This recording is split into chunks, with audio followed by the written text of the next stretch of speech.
Hi students, it's Mrs. David again. We've been talking about food and art. Last week I asked you the question, what's on your plate? We talked about the art of Wayne Thiebaud, who is an American artist who liked to paint food and especially desserts. I know some of you haven't finished coloring yet, and that's okay. I'd like to introduce you to a new artist before we finish coloring. Today we're going to ask you the question, what's in your soup can? First, let's talk about the artist Andy Warhol. He was born August 6, 1928 in Pennsylvania, and he died on February 22, 1987 in New York.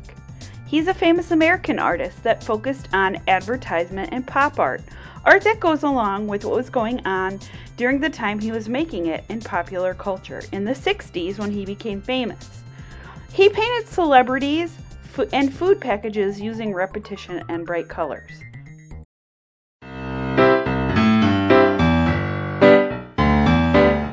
More than 50 years ago, in 1962, Andy Warhol debuted Campbell's soup cans in his first solo exhibition at the Ferris Gallery in Los Angeles. Each of the painting's 32 canvases rested on shelves mounted on the wall like groceries in a store.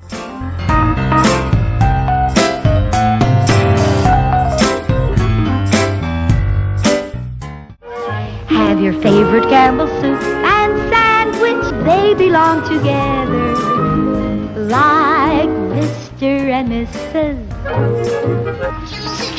Well, you're learning, boy. Soup's plump full of nutrients. I thought they were minerals. Oh, We know that Campbell's chicken noodle soup has more protein per calorie than peanut butter. Campbell's Chunky Sirloin Burger with real sirloin. It's the soup that eats like a meal. Campbell's Chicken Noodle Soup. Can you imagine a rainy day without it? Campbell's Chicken Noodle Soup. Real chicken, real broth, real good. Pop art is an art movement that emerged in London and New York City during the mid to late 1950s. Andy Warhol was an American artist who was a leading figure in the New York pop art movement in the 1960s. He is best known for his portraits of celebrities, such as his iconic Marilyn Monroe series and his illustrations of Campbell soup cans. Andy Warhol said that he ate soup every day for lunch and that soup was a food that was universally appreciated. Warhol would use a silkscreen printing method to recreate the same image over and over, and would use bright paint to fill in the image in different colors. Here's the case for Andy Warhol. You know him to look like this, but Andrew Warhola was born in Pittsburgh to Slovakian immigrant parents and started out looking like this. He grew up sickly and spent a lot of time at home drawing with his mom, but he eventually escaped to New York after graduating from Carnegie Tech in 1949. He changed his name and quickly became a success as a commercial illustrator. He started making advertisements as art, choosing subject matter that would find traction with the emerging field of pop art. He made paintings of Coca-Cola, S&H green stamps, and of course, Campbell's soup cans. Here's a display of Andy Warhol's soup cans. This is a piece of art that shows 6 different views of famous actress Marilyn Monroe. Warhol designed Mickey Mouse, a portrait of himself, and another picture of Marilyn Monroe in these 3 pieces of art. Coca-Cola used to come in bottles like this. Warhol loved painting celebrities. This is the musician Prince. This is famous actress Liz Taylor. And this is singer Michael Jackson. Today's learning target is I can draw a 3-dimensional cylinder on a paper and design my own soup can art. You're going to learn how to draw a cylinder, and then you get to create your soup any way you want.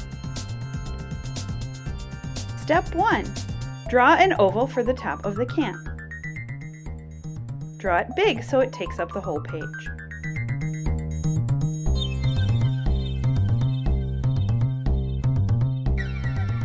Step 2. Draw 2 lines vertically down for each side of the can, one on the left and one on the right. Start at the edge of the oval and go down towards the bottom. Not all the way to the bottom, but near the bottom of the page. Step 3. Draw a curved line to form the bottom of the can.